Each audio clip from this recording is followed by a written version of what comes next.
Now my honor to invite our guest speaker of Roundtable 3, His Highness Prince Zeid al-Hussein, former United Nations High Commissioner for Human Rights, to deliver the keynote address on humanitarian imperative, rebuilding with dignity, accountability, and regional vision.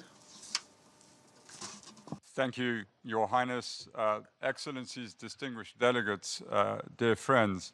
I am grateful to be joining Presidents Mary Robinson and Juan Manuel Santos as the third external speaker to this morning's session, and would like to begin by thanking our distinguished co-chairs, France and the Kingdom of Saudi Arabia, not only for their leadership on this topic, but also for their insistence. This conference centers on specific actions needed to realize a two-state solution. Our co-chairs are also right to think the greatest threat to the viability of a two-state solution is a staggering international community that lacks an understanding of either what a workable two-state solution actually entails or of the path we must all take to get there once the terrible atrocities in Gaza stop. In other words, how can we transition from rubble to renewal without a compelling and credible vision for what renewal means? Others may argue this differently, claiming the main obstacle to peace is not so much the violent extremists on both sides who demand the complete removal or destruction of the other. That perhaps is too obvious a point. Rather, it is the filing down in both societies of those who would believe peace is possible, such as the depth of fear, anger, and fatalism that now marks the prevailing mood. After all, virtually all Palestinians, Arabs, Muslims, and many others accuse the Israeli leadership of committing acts of genocide in Gaza. This on top of a long and cruel military occupation of Palestine. The Israeli government, the US administration, and some European leaders see Israel as fighting a violent enemy which threatens it existentially, an enemy that murdered Israeli civilians cold-bloodedly almost 2 years ago and took hostages. Many people around the world see truth in both views. Despite conceding the reality of the present moods and hatreds swirling within the two populations, what is fortunate about a vision of two states is that, like any other vision, it need not correspond exactly with the current psychology of Israelis and Palestinians. A vision is not for today's emotional audit, but for a tomorrow when new imperatives have inspired both populations, and not because the vision would be something utterly fanciful, quite the opposite. A two-state solution would have to be practical to gain support. This is why one of the first lessons to draw on from decades of failed efforts to resolve this conflict is that wholesale vagueness about the endgame is not strategic, it is dangerous. It empowers rejectionists and weakens those who believe peace is still attainable.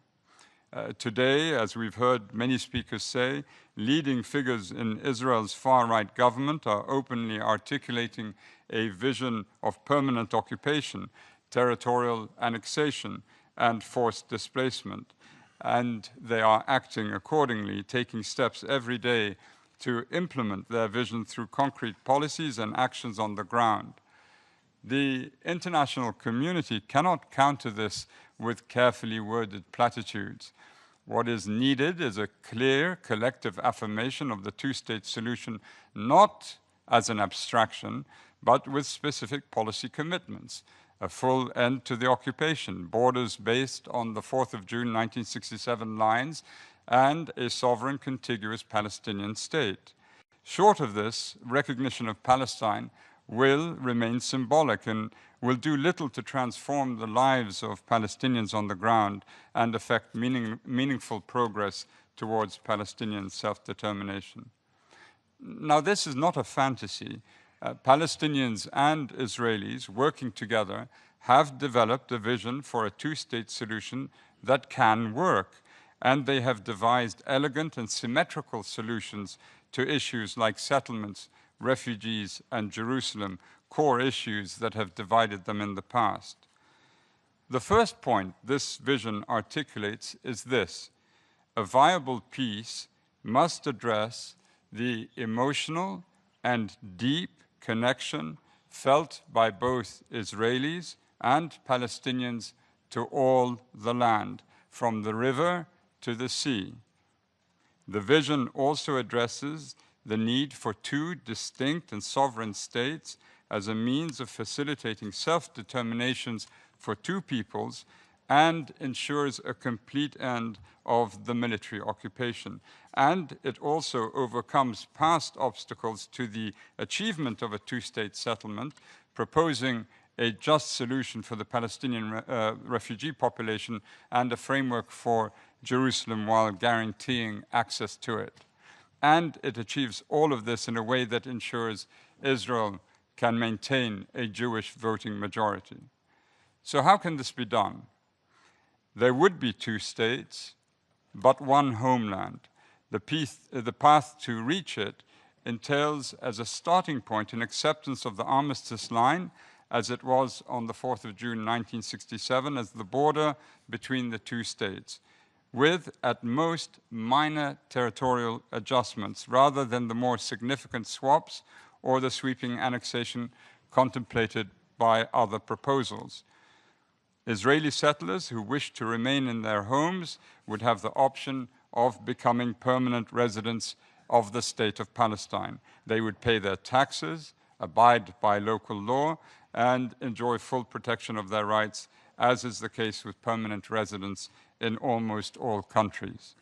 All Palestinian refugees will, in turn, have the right to become citizens of Palestine, and they would also have the option of becoming permanent residents of Israel, creating a path for return.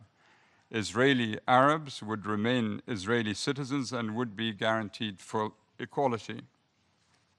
Over time, there will be freedom of movement for all throughout and across both states. Jerusalem would be given special status, and there will be some confederal institutions, including a human rights court as an appellate body. A mechanism will need to be devised to bind the two states together, possibly through a cleverly designed, regionally anchored security arrangement to prevent unilateral abrogation.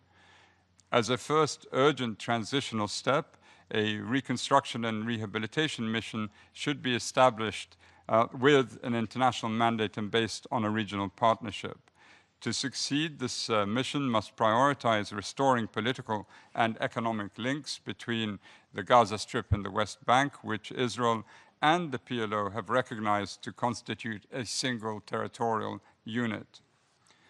Finally, Israel's approach of achieving security through domination and fragmentation of Palestinian life by imposing a stranglehold on Palestinian territory, institutions, and leadership, and by the undermining of UNRWA over the years, has hitherto produced only a notion of security for Israel.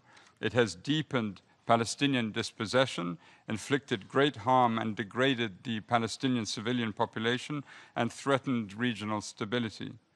Years of these measures and the expensive fortified fences and sensor arrays around Gaza did not prevent the atrocious attacks of the 7th of October. The lesson for Israel is not to double down on fortification, separation, and militarization. After all, there will always be new ways to inflict harm on Israeli citizens in the absence of a just peace. What has worked has been mutuality, a sense of equality in status and obligation and cooperation. This is why Israel's peace treaties with Egypt and Jordan have been so durable. They were not born out of dominance, but respect for sovereign equality and territorial inviolability.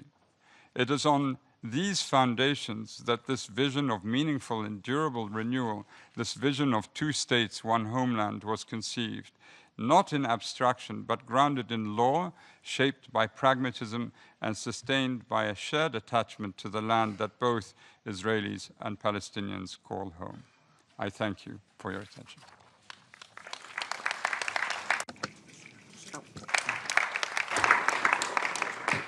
أشكر سمو الأمير زيد بن رعد. I thank His Highness Prince Zeid bin Rad al-Hussein, and I will now hand over the meeting to my co-chair. Et leurs précieux travaux.